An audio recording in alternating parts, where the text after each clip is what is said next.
دین، عالم ربانی اور دین کی خدمت کرنے والے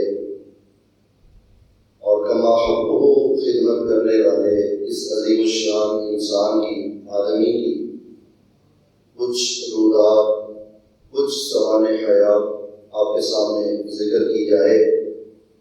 اس نیت پر ایک عالم دین کا ذکر ہوگا، علماء کا ذکر کرنا، ان کی شان و عظمت کا تذکرہ کرنا، یہ رب العالمین نے قرآن شریف میں بھی بیان فرما رکھا ہے، نبی رحمت صلی اللہ علیہ وسلم کی احادیث طیبہ میں بھی موجود ہے۔ یقیناً نیکوں کا جب ذکر کیا جاتا ہے تو اللہ رب العالمین اپنی رحمتیں نازل فرماتا ہے۔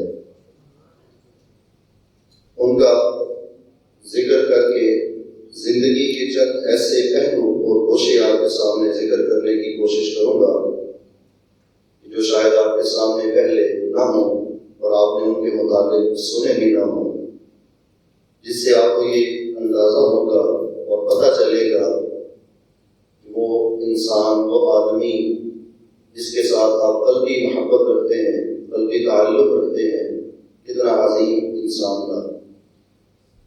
اللہ رب العالمین نے قرآن حکیم کے اندر علماء کی شان و عظمت کا تذکرہ مختلف مقامات پر فرمایا۔ کسی بھی عالم دین کی قدر اور منزلت اس کے علم کی وجہ سے ہے جو اللہ تعالیٰ نے اس کے سینے میں عطا فرمایا۔ قرآن کریم میں ہی اللہ تعالیٰ نے دو مقام پر یہ فرمایا، فَاسْأَلُوا أَهْلَ الذِّكْرِ إِن كُنتُمْ لَا تَعْلَمُونَ۔ اہل الذکر سے اہل علم مراد ہے، مفسرین فرماتے ہیں اللہ تعالیٰ نے فرمایا کہ اگر تمہیں علم نہ ہو تو علم والوں سے جا کر پوچھو، علم والوں سے جا کر رہنمائی حاصل کرو۔ علم والوں سے رہنمائی حاصل کرنا، ان سے جا کر پوچھنا، اس کا آرڈر، اس کا حکم اللہ تعالیٰ عطا فرماتا ہے۔ اس کا مطلب یہ ہوا کہ لوگوں میں دو قسم کے لوگ ہیں، ایک وہ جو علم والے ہیں، دوسرے وہ جو علم والے نہیں ہیں۔ تو اللہ تعالیٰ نہ جاننے والوں کو، علم نہ رکھنے والوں کو علم رکھنے والوں کے پاس جا کر پوچھنے کی ہدایت فرماتا ہے۔ جاؤ اور ان سے جا کر پوچھو، علم حاصل کرو۔ یہاں بھی علماء کی شان و عظمت اللہ تعالیٰ نے بیان فرمائی۔ ایک اور مقام پر اللہ تعالیٰ نے فرمایا 22ویں پارے کے اندر، انما یخشی اللہ من عبادہ العلماء۔ اللہ سے تو صرف علماء ہی ڈرتے ہیں، علم والے ڈرتے ہیں۔ جب علم آ جاتا ہے اس ذات کا جس سے سب سے زیادہ ڈرنا چاہیے، جب اس ذات کا علم نصیب ہوتا ہے تو تقویٰ اور پرہیزگاری میں بھی اضافہ ہو جاتا ہے۔ اس لیے رب العالمین نے فرمایا کہ جو علم والے ہوتے ہیں وہ زیادہ ڈرنے والے بھی ہوتے ہیں۔ ایک اور مقام پر اللہ تعالیٰ نے فرمایا 28ویں پارے میں، یرفع اللہ الذین آمنوا منکم والذین اوتوا العلم درجات۔ جو ایمان لے آتے ہیں، مسلمان ہو جاتے ہیں، دائرہ اسلام میں داخل ہو کر وہ ایمان کی مضبوطی اور پختگی حاصل کر لیتے ہیں، اللہ تعالیٰ ان کے درجات کی بلندیاں عطا فرما دیتا ہے، درجات بلند کر دیتا ہے۔ ایمان والوں کے درجات بلند ہوتے ہیں، یہ اللہ تعالیٰ فرماتا ہے۔ ساتھ میں اللہ تعالیٰ نے یہ بھی فرما دیا، والذین اوتوا العلم، اور وہ لوگ جنہیں علم دیا گیا، خاص طور پر ان کا ذکر اللہ فرماتا ہے، والذین اوتوا العلم، جنہیں علم دیا گیا، درجات، اللہ تعالیٰ ان کے درجے دوسرے مومنوں کی نسبت زیادہ بلند فرما دیتا ہے۔ علم والوں کا درجہ دوسرے لوگوں کی نسبت زیادہ ہے۔ آپ اسی سے اندازہ لگا لیں، بعید مثال نہیں دیتے، قریب کی دیتے ہیں۔ مصلی پر جو علم والا کھڑا ہوتا ہے اس کی برابری میں کوئی دوسرا کھڑا نہیں ہو سکتا۔ دوسرا کوئی برابری کا دعویٰ کر کے ساتھ کھڑا ہو جائے تو نماز اس کی نہیں ہونے والی، اس کے پیچھے ہی کھڑا ہونا پڑے گا اور کہنا پڑے گا اس امام کے پیچھے، اس علم والے کے پیچھے۔ وہ علم رکھتا ہے، صاحب علم ہے، اس لیے مصلی رسول پر کھڑا ہے اور امامت کروا رہا ہے۔ میں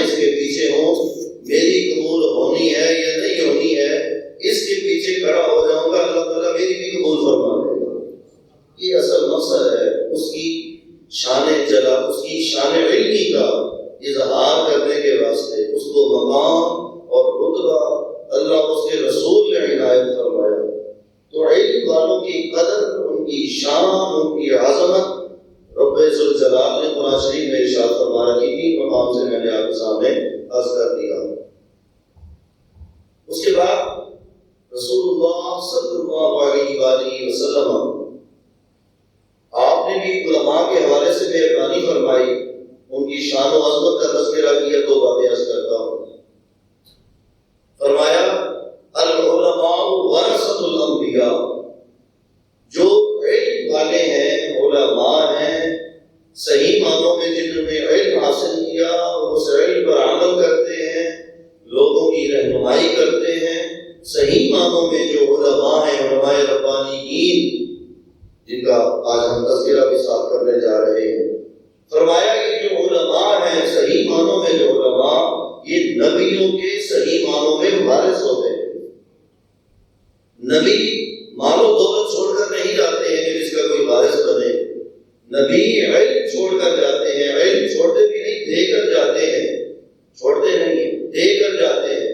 وہ علم آگے پہنچتا ہے، پہنچایا جاتا ہے جو اس کو حاصل کرتا ہے، اور وہ طریقہ جو رسول اللہ صلی اللہ علیہ وآلہ وسلم کا ہے اس کے مطابق اس پر عمل بھی کرتا ہے اور آگے پہنچاتا بھی ہے، تبلیغ دین کا کام سر انجام بھی دیتا ہے، لوگوں کی رہنمائی بھی کرتا ہے، مسائل کو حل بھی کرتا ہے۔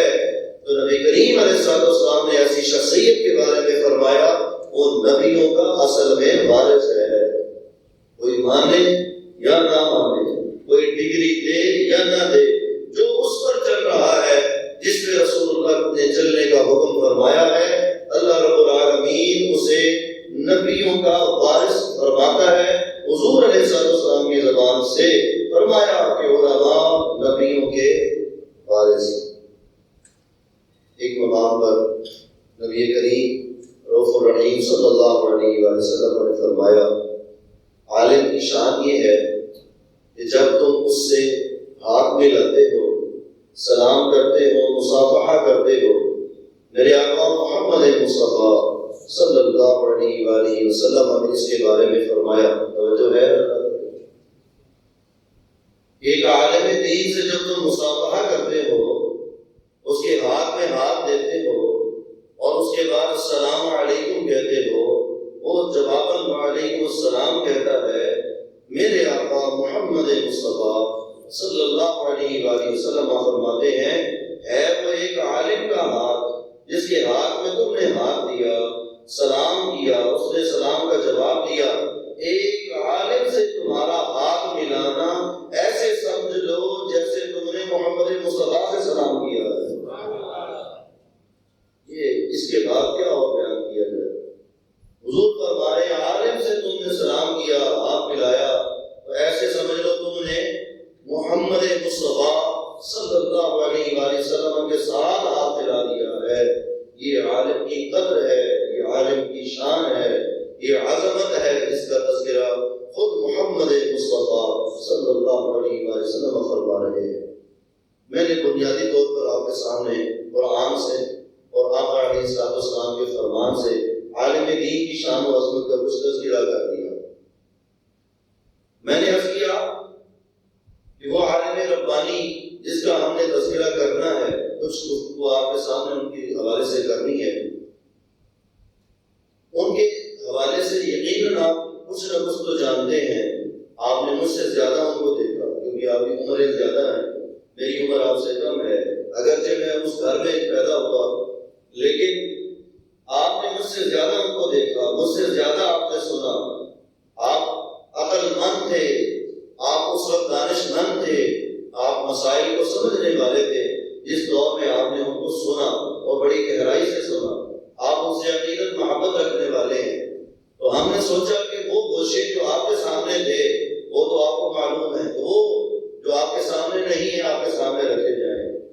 بنیادی طور پر جہاں سے میں آغاز کروں گا وہ والد گرامی حضور عالم نبی فاضل جلیل، علم و عرفان کے پیکر الحافظ القاری علامہ مولانا غلام قاسم نورانی الباروی نور اللہ مرقدہ، یہ بندہ تراشا کیسے گیا، یہ تیار کہاں سے ہوا؟ بنیادی طور پر وہ جاننا ضروری ہے۔ آپ کے والد گرامی اور آپ کی والدہ ماجدہ، ان دونوں کی جب تک یہاں زمانے کا ذکر نہیں کیا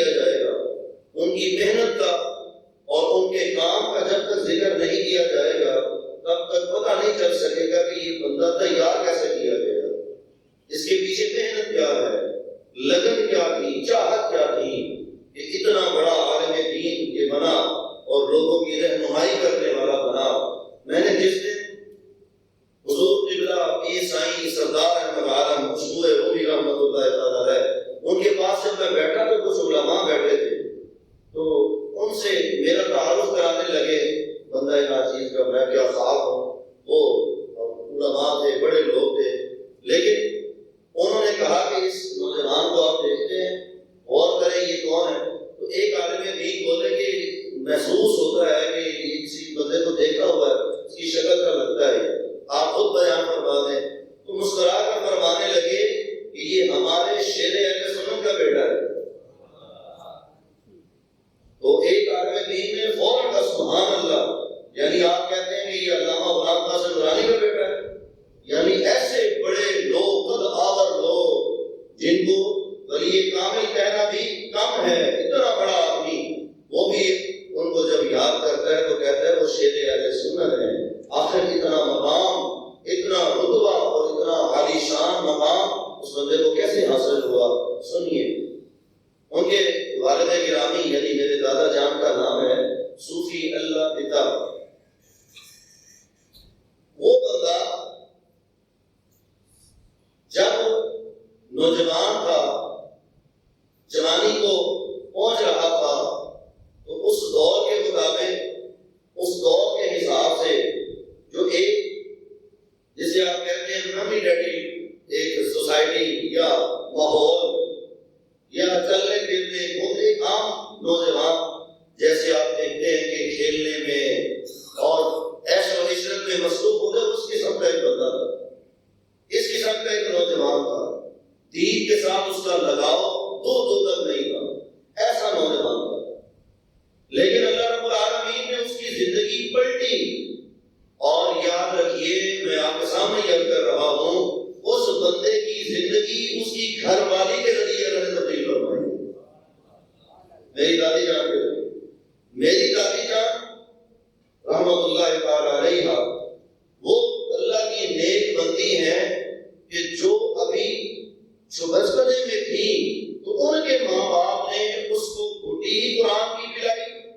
قرآن کے ساتھ محبت، درود پاک کے ساتھ محبت، نماز روزہ، ان چیزوں کے ساتھ محبت اس بندی کے دل میں ماں باپ نے ڈال رکھی تھی. بڑی اعلیٰ تربیت اس بندی کی فرمائی. اللہ رب العالمین نے ان دونوں کو ملا دیا. میں مختصر کر رہا ہوں، اور وہ جگہ جس سے وہ تبدیل ہوئے وہ آپ کے سامنے ذکر کرتا ہوں. یہ نوجوان جو کلین شیپ ہوا کرتا تھا، طرح طرح کے اس وقت کے جو فلمی ہیرو ہوتے تھے ان کے جیسا ہولیہ بنا کے رکھا کرتا تھا. گھومنے پھرنے والا ایک بندہ، توجہ، گھومنے پھرنے والا بندہ جو کسی کے ہاتھ نہ آتا، من مانیاں کرتا تھا، جو کسی کی بات نہ سنتا، کبھی اس نے روزہ تک نہ رکھا تھا، ایسا بندہ آزاد آدمی، کسی کی نہ سننے والا. شادی ہوئی تو دادی جان خود بتایا کرتے ہیں، شادی ہوئی، پہلا رمضان آیا، تقریباً 2-3 مہینے کے بعد رمضان آیا. رمضان المبارک کے روزے رکھے جاتے ہیں. تو فرماتی ہیں کہ میں نے گھر والے سے کہا، اللہ دیتے سے کہا کہ روزہ رکھ لو. اس نے کہا نہیں، مجھے بھوک لگتی ہے، میں نے نہیں رکھنا. تم رکھتی رہو، میں نے نہیں رکھنا. ضد پر آ گئے، محنت سماجت کر. فرماتی ہے میں نے بڑی محنت سماجت کی، پہلا، دوسرا، تیسرا، چوتھا روزہ گزرتے گئے. میں ہر روز کہتی کہ روزہ رکھ لو رکھ لو رکھ لو. اس بندے نے نہیں مانا، وہ ضدی تھا اور اعلیٰ درجے کا ضدی تھا. اس نے کہا نہیں، جو مرضی کر، نہیں رکھوں گا. کہتی ہے کہ میں پھر بھی اپنی محنت، اپنی کوشش جاری رکھتی رہی، یہاں تک کہ ایک دن میں نے اس بندے کو منا لیا کہ آج روزہ رکھنا ہے، آج روزہ. اور وہ بندہ مان گیا، ٹھیک ہے، لیکن شرط یہ ہے، اس شرط پر رکھوں گا اگر مجھے بھوک لگی میں کھانا کھا لوں گا، پیاس لگی پانی پی لوں گا، باقی جہاں تک میرا چلتا ہے چلاؤں گا، اس کے بعد میں نہیں رکوں گا. توجہ، دادی جان فرماتی ہیں روزہ رکھوا دیا. دوپہر کا وقت آیا. آپ جانتے ہیں اس علاقے میں گرمی یہاں کی نسبت زیادہ ہوتی ہے. یہاں اگر 40 ہے تو وہاں 45 ہوتا ہے. یہاں سے وہاں گرمی زیادہ ہوتی ہے. تو دوپہر کا وقت ہوا، گرمیوں کا موسم تھا، بھوک ان کو لگی، پیاس ان کو لگی، تو جھگڑ پڑے اور کہنے لگے کہ نہیں، میں نے ذریعہ رکھا جاتا، میں جا رہا ہوں پانی پینے، کھانا کھانے. تو کہنے لگی کھانا تو کچھ میں نے رکھا ہی نہیں تھا، اس لیے نہیں رکھا تھا کہ کھائے گا، ہوگا نہیں تو کہاں سے کھائے گا، کہیں کسی کے پاس نہیں جائے گا، یہی بیٹھا رہے گا. تو کھانا میں نے رکھا نا، وہ میں نے کسی کو دے دیا. پانی کا جو نلکا تھا اس کا نٹ کھول دیا تاکہ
پہلا موقع تھا جب اس بندے کا دل بدلا، اس میں تبدیلی آئی۔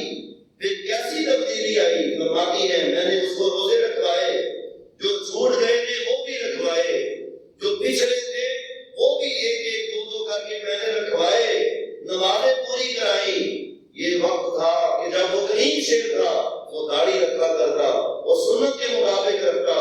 تبدیلی اس بندے کے اندر ایسی آئی، ایسی اللہ تعالیٰ نے تبدیلی دی کہ وہ بندہ جو پہلے دین کو جانتا تک نہیں تھا، بعد میں طبیعت ایسی بنی کہ گاؤں کا کوئی فرد ایسا، کوئی نوجوان، کوئی لڑکا، کوئی بوڑھا ایسا نہیں ہوتا تھا جو 5 وقت کی نماز 5 جماعت مسجد میں ادا نہ کرتا ہو۔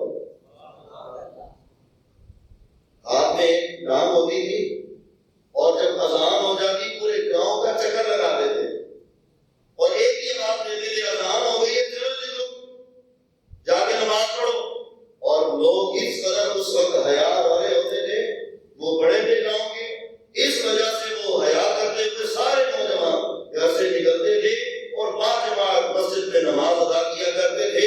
اندازہ لگائیں کہ جب اللہ تبارک و تعالیٰ زندگی بدلتا ہے، اس کی حالت کو تبدیل کرتا ہے، یمحو اللہ ما یشاء ویثبت، اللہ جو چاہتا ہے لکھتا ہے، مٹا دیتا ہے، وہ زندگی بدل دیتا ہے۔ وہ بدلی ایسی کہ جو نمازی نہیں تھا وہ نمازی بنا اور نمازی بنانے والا بھی بن گیا۔ اللہ تعالیٰ نے یہ قدر و شان انہیں عطا فرمائی کہ وہ علم حاصل کیا کرتے تھے، علماء کے ساتھ بیٹھا کرتے تھے، علماء کو دعوتیں دیا کرتے تھے۔ چند ایک چیزیں میں اور ان کے حوالے سے بھی عرض کرنا چاہوں گا۔ وہ خاتون جس کی وجہ سے یہ بندہ تبدیل ہوا، وہ جب سے ہم نے انہیں دیکھا 3 چیزیں ان کے اندر میں نے دیکھی، 3 چیزیں دادی جان کے اندر۔ یہ میں اس لیے عرض کر رہا ہوں جب ایک خاتون دیندار بن جاتی ہے، میرے آقا علیہ السلام نے کیوں فرمایا؟ ہم لوگ غور ہی نہیں کرتے، ہماری توجہ صرف حسن کے اوپر ہے، جمال کے اوپر ہے اور مال و دولت کے اوپر ہے، لے جا سکتے ہیں، اس کے اوپر جب نظر ہوگی تو پھر ماحول اچھا کیسے بن سکتا ہے؟ پھر تربیت ہے ہی کوئی نہیں، نظر ہی نہیں آتی، تربیت کوئی کرنے والا نظر ہی نہیں آتا۔ وہ سمجھتے ہیں صرف کھلانا پلانا ہماری ذمہ داری ہے، تربیت کا نام و نشان ہی کوئی نہیں ہے، بڑی مشکل سے کہیں کہیں نظر آتی ہے۔ ایک عورت جب سنورتی ہے تو خاندانوں کے خاندان سنوار کے رکھ دیتی ہے۔ یاد رکھیں ترغیب کے اندر یہ موجود ہے، امام بخاری روایت لائے ہیں، وہ فرماتے ہیں کہ آقا علیہ السلام نے فرمایا ایک شخص ہے جو عورت سے شادی کرنا چاہتا ہے اس کے حسن و جمال کی وجہ سے، دوسرا شخص ہے جو اس کے حسب نسب کی وجہ سے شادی کرنا چاہتا ہے، تیسرا شخص ہے جو مال و دولت کی وجہ سے شادی کرنا چاہتا ہے، بڑی مالدار عورت ہے۔ فرمایا چوتھا شخص وہ ہے جو اس کے دیندار ہونے کی وجہ سے شادی کرتا ہے۔ میرے آقا نے فرمایا تیری ناک خاک آلود ہو، میں تجھے کہتا ہوں کہ دیندار عورت سے نکاح کر، جو دین جانتی ہو، دین کا علم رکھتی ہو، اس خاتون سے نکاح کر، وہ تجھے بھی سنوار کے رکھ دے گی، تیری نسل کو بھی سنوار کے رکھ دے گی۔ اس عورت نے سنوارا، اس عورت نے اس موقع پر دیکھیے کتنی محنت کی اس بندی نے کہ وہ بندہ جو دین سے ناواقف تھا اس کو دین ایسا سکھایا، ایسا سمجھایا کہ علماء اس کی قدر کرنے والے بن گئے، علماء کے درمیان اس کا نام تھا، وہ اتنی عزت اور احترام کے ساتھ اپنے پاس بٹھایا کرتے تھے۔ میں بھی آگے چل کے ذکر کروں گا 3 چیزیں جو میری دادی جان کے اندر میں نے دیکھی، بچپنے میں دیکھی۔ ایک، وہ ہمیشہ باوضو رہا کرتی تھی، میں نے بے وضو نہیں دیکھا سوائے وہ معاملات تو ایک خاتون کے ساتھ چلتے، اس کے علاوہ کبھی میں نے بے وضو نہیں دیکھا۔ میرے والد گرامی اکثر ماں سے کہا کہ بڑی اماں بیٹھ نہیں کر، ان کے مطلب یہ ہوتا تھا کہ کسی وقت بندہ بغیر وضو کے بھی بیٹھ جاتا ہے، کوئی اتنا لازم و ملزوم تو نہیں ہے۔ تو دادی جان آگے سے کہا کرتی تھی موت کا کوئی پتہ نہیں ہے، میں چاہتی ہوں جب موت آئے تو باوضو موت آئے۔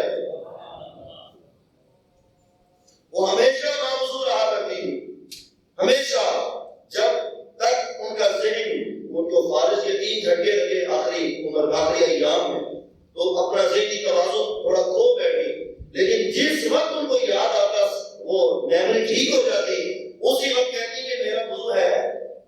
سب سے پہلا یہ سوال ہوتا تھا میرا وضو ہے. میری بہنیں چھوٹی خیال کیا کرتی تھی ماجدہ میں، وہ سب سے پہلے یہ سوال کر میرا وضو ہے. وہ کہتی تھی نہیں، کہتی تھی مجھے اٹھا کے بٹھاؤ، پانی لے کے آؤ، پھر مجھے وضو کرا دو. سمجھ آئی ہے؟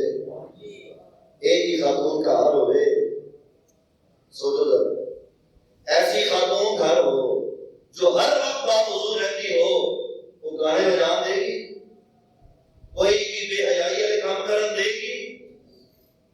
کوئی بھی غلط کام، کوئی بھی غلط رسم وہ عورت کرنے دے گی جو شریعت مطہرہ کے خلاف ہو؟ وہ اپنے بچوں کو صاف ستھرا پاک صاف رہنا سکھائے گی کہ نہیں؟ ہوتا بھی کر سکتی ہے جب دین پر خود عمل کرے گی. افسوس یہی ہوتا ہے کہ ماں ہے لیکن اس کو پتہ ہی کوئی نہیں ہے دین کیا ہے، پاکی پلیتی کیا ہے، سمجھ ہی کوئی نہیں ہے. یہاں غور کرنے کی ضرورت ہے. صرف اس لیے ایسے جملے عرض کرتا ہوں، سمجھا کریں بات کو. ایک بات باوضو رہا کرتی ہمیشہ، باوضو. دوسری ان کی عادت یہ تھی کہ وہ ہمیشہ درود پاک پڑھا کرتی تھی، ہمیشہ درود پاک پڑھا کرتی تھی. تسبیح ان کے ہاتھ میں ہوتی، کوئی بھی تسبیح دے دیتے وہ چلتی رہتی. ایک دفعہ پوچھا کیا پڑھتی رہتی ہے تو کہتی تھی درود خضری پڑھتی رہتی ہے، درود خضری پڑھتی رہتی ہے. دو کام. تیسرا کام جو میں نے دیکھا، ہمیشہ دیکھا میں نے، میں گواہ ہوں اس چیز کا، وہ قرآن کریم پڑھا کرتی تھی. وضو کرتی، قرآن کریم کھولتی اور پڑھنا شروع کر دیتی. میں نے ایک دن پوچھا کہ ایک دن میں کتنے پڑھ لیتی ہے؟ کہتی میں تو ایک دن میں کبھی کبھی پورا قرآن ہی پڑھ دیتی ہوں. ایک دن میں پورا قرآن پڑھ لیتی ہوں. اور جب تمہارا ابو آگے کوئی کام کہہ دے کہ چھوٹا موٹا کام ہے، وہ چھوٹے موٹے کام جو دادی کے کرنے والے ہوتے ہیں، دادی کرتی ہے، وہ جب وہ کر رہے ہوتے یا کبھی ابو جی ناراض ہوتے کسی بات کے اوپر تو کھانا خود ان کے لیے بناتی اور خود دے کے آیا کرتی تھی. ان کو راضی کرنے کا بھی ایک طریقہ ہوتا تھا ان کے پاس. ایک ہی بیٹا تھا، اکلوتا تھا، تو اس وجہ سے لاڈ اٹھاتی. لیکن اس کے بعد جتنا وقت ان کے پاس ہوتا تھا، ہم نے جب بھی دیکھا وہ قرآن کی تلاوت ہی کر رہی ہوتی. آپ اندازہ اس سے لگائے، باوضو رہتی، قرآن پڑھتی، اور جو وقت بچ جاتا اس نے رسول اللہ کی ذات پر تو سلام پڑھا کرتی. یہ ان کی عادت تھی. آپ بتائیں جہاں یہ سب کچھ ہو رہا ہو، برکتیں ہوگی کہ نہیں ہوگی؟ جس کی زندگی کی یہ عادت ہو، برکتیں ہوگی کہ نہیں ہوگی؟ یہ اسی کی برکات ہے کہ اس کا گھر والا بھی ایک نیک آدمی بن گیا، پھر اللہ تعالیٰ نے ان دونوں سے ایک نیک بیٹا بھی عطا فرما دیا. اسی کی برکات جو ان کی عادت تھی. ایک دفعہ ان کو پہلی دفعہ جب فارغ کی، آخری بات ان کے حوالے سے عرض کر رہا ہوں، آخری بات پہلی مرتبہ جب انہیں فالج کا جھٹکا لگا تو خانگڑھ میں تھی ہمارے گھر میں، تو میں ادھر سے گیا، مجھے پتا چلا پتا کرنے کے لیے ہاسپٹل میں تھی. تو انہوں نے کہا ان کو ان کا بیڈ لے کے صحن پہ لے جائیں، کھلی ہوا لگوائیں. تو کھلی ہوا جب لگوانے کے لیے باہر لگایا، اپنا توجہ کیجیے گا، جو آنکھوں سے دیکھا ہے وہ عرض کر رہا ہوں. کوئی بھی بات یہ لپٹی لگانے والی نہیں ہے، جو دیکھا ہے وہ عرض کر رہا ہوں. اور ممبر پر بیٹھ کے کوئی خدا نخواستہ جھوٹ کیوں بولے گا؟ حقیقت عرض کر رہا ہوں. اگر ایسا عالم دین پیدا ہوا نا اس وقت سے، تو پیچھے محنتیں بھی بڑی ہیں، بڑی محنتیں ہیں پیچھے، دین کے ساتھ لگن بھی بڑی ہے. حضرات کے نام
بھی وہ جو خاندان کا بڑا ہے، جس کی اتھارٹی ہے، جس کی بات مانی بھی جاتی ہے، اور اوپر سے اس کا بیٹا ہو تو پھر نخرے بھی بڑے ہوتے ہیں، پھر اتھارٹی وہ بھی اپنی جتاتا ہے، خبردار کوئی میرے سامنے نہ آئے، جانتے جو میں کتنا بڑا، یہ بات ہوتی ہے نہیں۔ میرے دادا جان کے ہاں جب یہ بچہ پیدا ہوا، انہوں نے بھانپ لیا کہ جب میں بڑا ہوں میری بات مانی جاتی ہے تو یہ لڑکا جو میرے گھر پیدا ہو گیا اس کا بھرپور فائدہ اٹھائے گا۔ لیکن انہوں نے بھی اپنی گھر والی سے کہہ دیا کہ سن لو، پہلے جو کچھ تھا اب یہ پیدا ہو گیا ہے، تو بھی نیت کر لے، میں بھی نیت کرتا ہوں، حافظ بھی بنائیں گے، عالم بھی بنائیں گے، حافظ بھی بنائیں گے، عالم بھی بنائیں گے، اور یاد رکھنا میں کبھی اس کے ساتھ نرمی کے ساتھ پیش نہیں آؤں گا، اور اگر درمیان میں تم آئی اور تم نے مجھے مجبور کیا کہ اس کے ساتھ نرمی کرو تو میں بھی تمہیں ایک سائڈ پہ کر دوں گا، میں نے اس کو عالم بنا کے چھوڑنا ہے۔ اور ہم اس بات کے گواہ ہیں، باپ دادا جان کے جو بھائی تھے صوفی علی، وہ بتاتے ہیں کہ تیرا دادا اتنا سخت تھا اس کے بارے میں کہ کبھی اس کی زبان سے نرم بات اس کے بارے میں سنی پڑی نہیں ہے۔ اور وہ کہتے تھے آج کی میری سختی کل کو اس کو فائدہ دے گی، آج کی میری سختی کل کو اسے فائدہ دے گی، یہ بڑا نامور آدمی بنے گا، بڑا آدمی بنے گا، بڑا عالم بنے گا، آج میں سختی کر رہا ہوں اس کو فائدہ حاصل ہوگا۔ اور پھر لوگوں نے دیکھا جب اس کو سختی کی گئی، کھیل کود سے اسے دور رکھا گیا، چلنے پھرنے گھومنے پھرنے آزاد رہنے سے اسے روک دیا گیا، اس کو ہر وقت ہمہ وقت پڑھنے میں مصروف رکھا گیا۔ کیسے؟ ابھی 4-5 سال کے تھے قریب، گھر کا وہاں ناغہ پڑھنے کے لیے بھیج دیا گیا، انہوں نے ہی کہا کہ یہاں حفظ شروع کرا دیں، حفظ بھی شروع کرا دیا گیا، حفظ مکمل ہوا تو ایک اور بڑے استاد تھے، دادا جان نے وہاں ان کو پڑھنے کے لیے آگے بھیج دیا۔ اس دوران ابا جان کو، والد گرامی کو دادا جان نے علماء کے ساتھ جوڑ دیا۔ علماء کے ساتھ کیسے جوڑا؟ دیکھیے، دادا جان کی عادت یہ تھی کہ ہر سال 3 روزہ سالانہ جلسہ رکھا کرتے تھے۔ عید میلاد النبی کے موقع پر 3 دن کا جلسہ رکھا کرتے تھے سالانہ، اور اس سارے جلسے کو دیکھنے والے اور ان کے ساتھ چلوانے والے محدث اعظم پاکستان مولانا سردار احمد صاحب رحمۃ اللہ علیہ کے مایا ناز شاگرد، اور یہ وہ شاگرد ہے جس کو یہ شرف حاصل ہوا کہ حضور محدث اعظم پاکستان کے وصال کے بعد ان کے منبر والی کرسی پر بیٹھ کے یہی خطاب فرمایا کرتے تھے۔ مناظر اسلام مولانا محمد شریف احمد رضوی رحمۃ اللہ تعالی علیہ، بہت بڑے عالم دین، بہت بڑے شیخ الحدیث اور شیخ التفسیر، اور بہت بڑے عالم جو حضور محدث اعظم پاکستان کی کرسی پر بیٹھ کے ان کے بعد خطاب کیا کرتے تھے۔ میرے دادا جان اور ان کی دوستی تھی، یارانہ تھا، اور وہ ہر سال کئی دنوں تک ہمارے گھر میں آ کر رہا کرتے، اس جلسے کو مینج وہی کرتے، کس عالم کو بلانا ہے، کہاں سے بلانا ہے، کس انداز میں بلانا ہے، کس سے بیان کروانا ہے، کیا کروانا ہے، ضرورت کس چیز کی ہے، یہ سارا وہ مینج کیا کرتے تھے۔ اور دادا جان نے علماء کی بڑی خدمت کی، یقیناً اس خدمت کا یہ صلہ ہے کہ اللہ تعالیٰ نے اتنا بڑا عالم دین بیٹا بھی انہیں نصیب فرمایا۔ خدمت کیسے کیا کرتے تھے اس کی ایک مثال عرض کر دوں، میں اس دن بھی اپنے ساتھیوں سے عرض کر رہا تھا، خدمت کرنے کا انداز کیا ہوتا تھا۔ اس وقت ڈیمانڈیں نہیں ہوتی تھی، آپ جہاں ڈیمانڈیں آج کے دور میں شروع ہوئی ہیں، آج کل لوگوں نے ڈیمانڈیں شروع کر دی ہیں، اور خاص طور پر وہ ڈیمانڈ کرتے ہیں جن کے اندر کچھ نہیں ہوتا، جن کا اندر بھرا ہوتا ہے نا، وہ ڈیمانڈیں نہیں کرتے، بلکہ اللہ تعالیٰ اتنا دیتا ہے انہیں ڈیمانڈ کرنے کی ضرورت ہی نہیں پڑتی ہے۔ یاد رکھیں گے، وہ ایسی جگہ سے جس سے دیتا ہے تو وہ گمان میں بھی نہیں ہوتا ہے۔ حضرات گرامی، ان کے آنے سے پہلے 1 مہینہ پہلے یہ دادا جان کی عادت تھی کہ جو علماء کرام آئیں گے، جو مشائخ آئیں گے، ان کے واسطے 1 مہینہ پہلے پورے گاؤں سے، ارد گرد کے گاؤں سے دیسی مرغیاں اکٹھی کر کے لایا کرتے، اپنے گھر میں چھوڑتے، اور خود کی رسیاں باندھ دیتے ان کے کاموں کے ساتھ تاکہ باہر نہ جائیں. گھر کی خوراک انہیں کھلایا کرتے تھے. کہتے تھے اگر یہی کہا کہ ان کو کھلا دی گوشت میں سے بو آئی تو علماء کو تو نہیں کھلانا چاہیے. گھر میں باندھ کے رکھتے, اچھی غذا کھلاتے, خوشبودار ان کا گوشت ہوتا وہ ان کے لیے تیار کرتے تھے. اسی طرح کھانے پینے میں دیسی گھی کا ان کے لیے استعمال کیا کرتے تھے. اکٹھا کر رہے کہ 3 دن رہیں گے, اچھا سا کھانا کھلایا جائے, ان کی مہمان نوازی اچھے سے کی جائے. پھر اس کے بعد وہ وہاں رہتے, اپنے کپڑے تبدیل کرتے. اس دور میں جو سب سے مہنگا صابن ہوتا تھا وہ نہانے کے لیے جو آج بھی استعمال لوگ کرتے رس صابن ہوتا تھا. تو دادا جان کے امرا کیا کرتے, ان کے کپڑے دھونے کے لیے یہی صابن لے کے آیا کرتے. کسی نے ان سے کہا کہ آپ ایسا کیوں کرتے ہیں, دھونے کے لیے اور بھی صابن مل جاتے ہیں.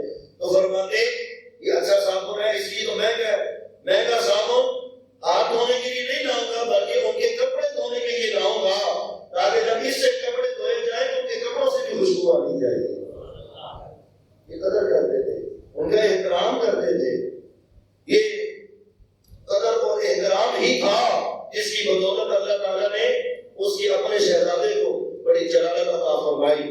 بہرحال ایک دفعہ ایسا ہوا, ریڈیو اس وقت اتنا لمبا چوڑا کہ ریڈیو ہوا کرتا تھا براؤن سے کلر کا جو دبئی سے لایا جاتا تھا. اس کے اندر ملتان کا چینل ہوتا تھا ریڈیو کا.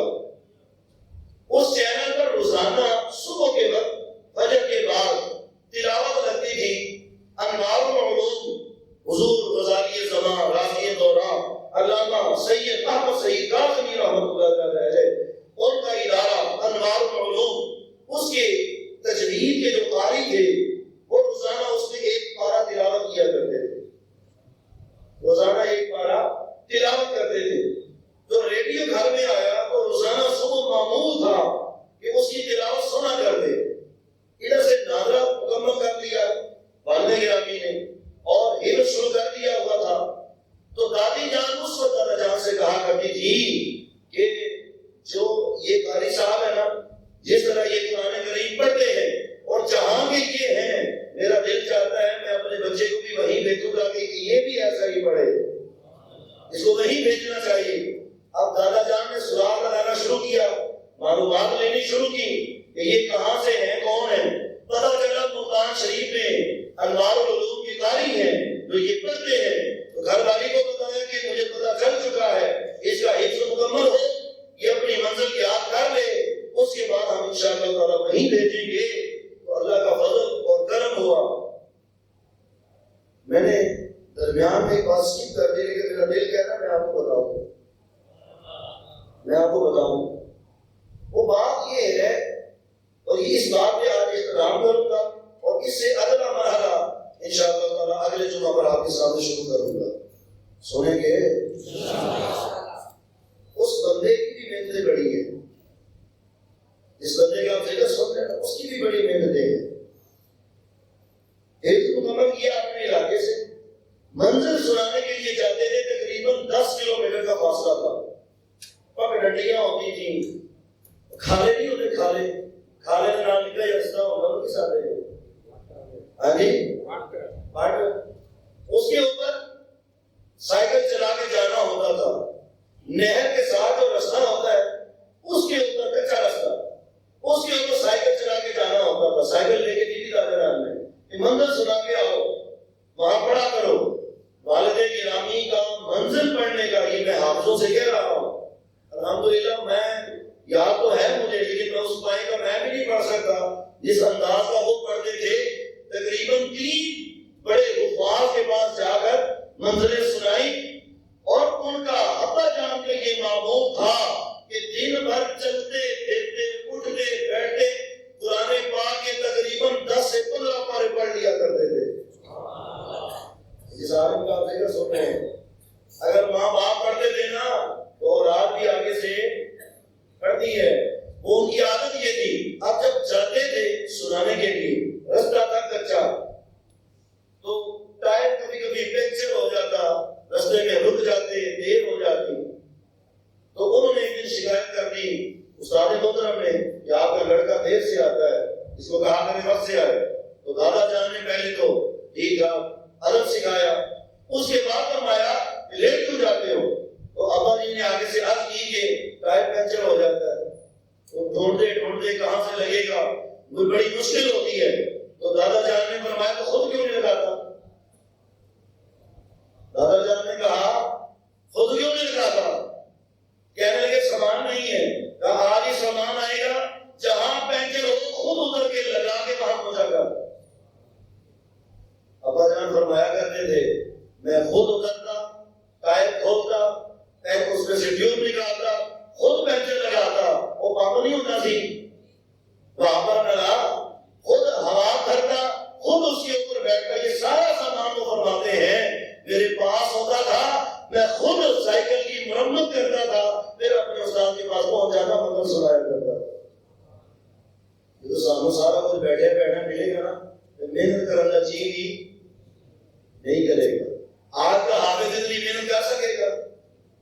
سہولیات بھی ہیں، سارا کچھ ہے، لیکن وہ محنت جو پہلوں نے کی ہے وہ محنت نہیں ہے. اس بندے نے بھی بڑی محنت کی، اور ایک رستے میں وہ جگہ بھی آیا کرتی تھی. والد گرامی فرماتے ہیں کہ میں نے نہر میں سے گزرنا ہوتا تھا، پل نہیں تھے. پل کیا ہوتے تھے؟ کھجور کاٹ کے نا وہ رکھ دیتے تھے کہ اس سے بندہ گزر جائے.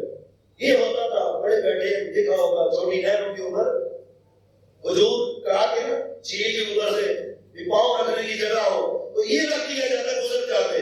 تو ابا جی فرماتے ہیں بعض اوقات ایسا ہوتا کہ دور دور تک نظر نہیں آتا تھا کہ اس کے اوپر سے گزر جائے. تو اسی نہر میں سے اپنے قمیض اتارتا، سائیکل اپنے سر پہ رکھتا، اور اسی میں سے جا کے میں پاک جایا کرتا. نہریں بھی پاک کر رکھی ہے، سائیکل سر پہ اٹھا کے کہ پڑھنے کے لیے جانا ہے، استاد کے پاس پہنچنا ہے. محنتیں کی، مشقتیں برداشت کی، تب جا کے اللہ تبارک و تعالیٰ نے بھی ایسا روشن زمین انسان آپ کو عطا فرمایا. ایسے قدر و منزلت نہیں ملتی ہے، ایسے شان و شوکت نہیں ملتی. آپ نے جس عالم دین اور عالم ربانی کو دیکھا، جس کی زیارت کی، جس سے علم حاصل کیا، اس کا وہ چہرہ جو تاباندہ روشن تھا، آپ نے وہ دیکھا. علم جب پڑھ چکا تھا، سنانے کے قابل ہو چکا تھا، سمجھانے کے قابل ہو چکا تھا، رہنمائی کے قابل ہو چکا تھا. آپ نے وہ چہرہ دیکھا. پیچھے جو محنتیں تھیں وہ آپ کے سامنے نہیں ہے. حضرات گرامی، اس کے باپ نے بھی محنت کی، اس کی ماں نے بھی محنت کی، اور خود اس بندے نے بھی محنت کی ہے. تب جا کر اللہ تبارک و تعالیٰ نے اتنی شان و عظمت سے اس کو نوازا ہے.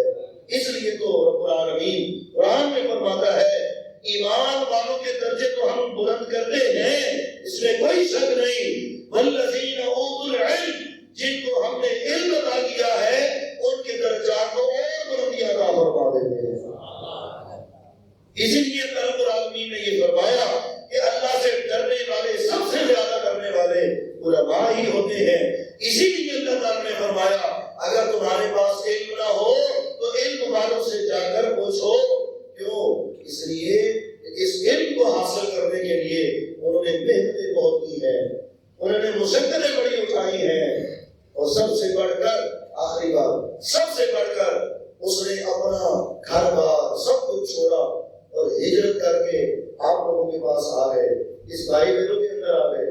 اور یہاں آئے تو یہیں کے ہو کر رہ گئے، اور فرمایا کرتے تھے آخری دم تک کہ میرے استاد، میرے شیخ محمد شریف رضوی رحمۃ اللہ علیہ، انہوں نے مجھ سے فرمایا تھا کہ قاسم یہیں رہنا ہے، یہیں رہ کے لوگوں کی ہدایت کا ذریعہ بننا ہے، رہنمائی کرنی ہے. میں کبھی یہ نہ سنوں کہ میری اس بات کو تم نے بلا کر اس جگہ کو چھوڑا ہے، تم نے یہیں رہنا ہے، یہیں رہ کے کام کرنا ہے. آپ کیا سمجھتے ہیں اس بندے کو آفریں نہیں آئی ہوگی؟ اس بندے کے چاہنے والے نہیں ہوں گے؟ اس بندے کو لاکھوں کروڑوں میں دینے والے نہیں آئے ہوں گے؟ پراپرٹیز کی آفر نہیں ہوئی ہوگی؟ باہر کے چکر لگانے کے ویزے نہیں ملے ہوں گے؟ سب کچھ ملا، لیکن اس نے اپنے استاد کی بات کو کبھی چھوڑا نہیں، اور ہمیشہ کہا کرتے تھے جیسے مجھے حکم ہوا ہے میں وہی کام کر رہا ہوں، میں کبھی یہاں سے جانے والا. اس نے ہمیشہ وفا کی، وہ وفا کی طے کرتے، اللہ کریم ان کی تربت پر کروڑوں رحمتیں نازل فرمائے۔ انہوں نے جو فیض دیا، جو علم آپ تک پہنچایا، مجھ تک پہنچایا، اللہ کریم ہمیں اس پر عمل کرنا نصیب فرمائے۔